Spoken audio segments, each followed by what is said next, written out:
Hello, trading is closed on August 22nd, 2017. My last call said if we gapped up and promptly took out this high, that the timing system called for a change in trend on the 19th of August would probably work, and anything less than having such a gap up should lead to lower prices, and here was the target. Well, obviously we gapped up. It looks like the timing system has a direct hit on Saturday, August the 19th, which is the date in between these two lows on Friday and Monday. If I remember correctly, the next dates from the system are August 25th and September 4th, and we'll have to see if those work also. It would be, I guess, very nice if we just rallied up into the 25th and dropped into the 4th, but if that's going to happen, we have a hurdle to overcome early tomorrow. This target here stays alive until early tomorrow. Obviously, it's pretty far away.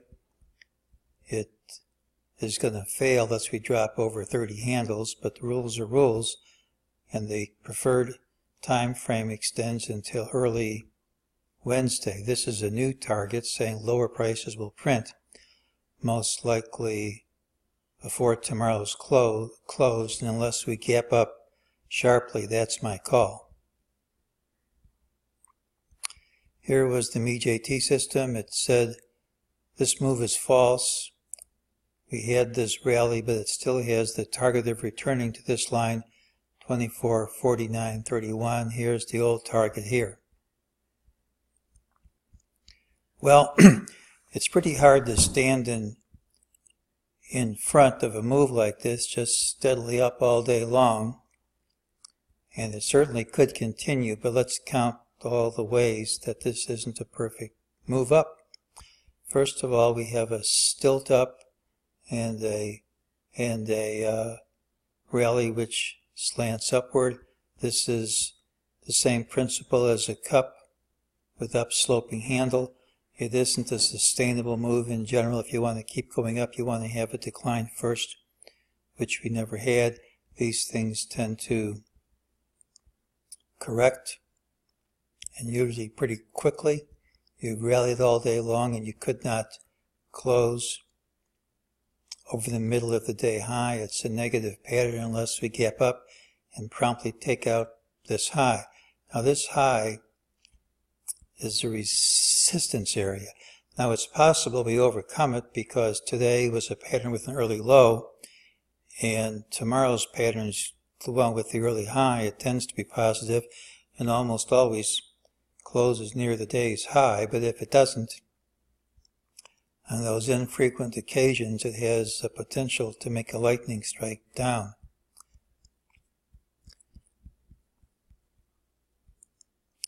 Well, here's resistance. These are again support resistance lines. You can see how well they worked here. And we've come right up against resistance here.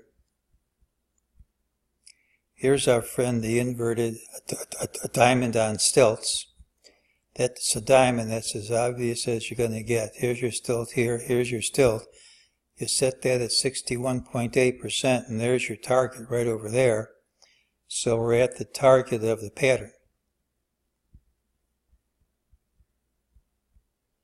I don't know if this is the right wave count, but if it is, we're in trouble. Here's 5 waves down. Here's your A, your B, your C. The correction, as you see by the blue line, is 50% of the whole drop. If that's the height here, you'll see that C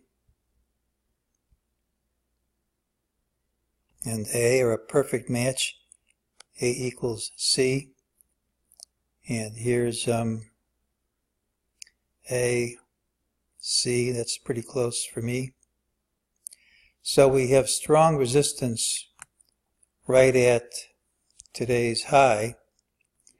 If we gap up over it, we've overcome straight resistance, we've overcome strong resistance. We have a pattern which usually rallies into the close, and we could just keep going up. But if we stall at this resistance, and this counts right, we're going to have a third wave down. And this target, and even this target, aren't going to be out of reach if we have a lightning bolt down. So the early trade is going to be very telling. The bulls need to overtake this high fast, and if not, lower prices should be coming tomorrow. And that's today's call.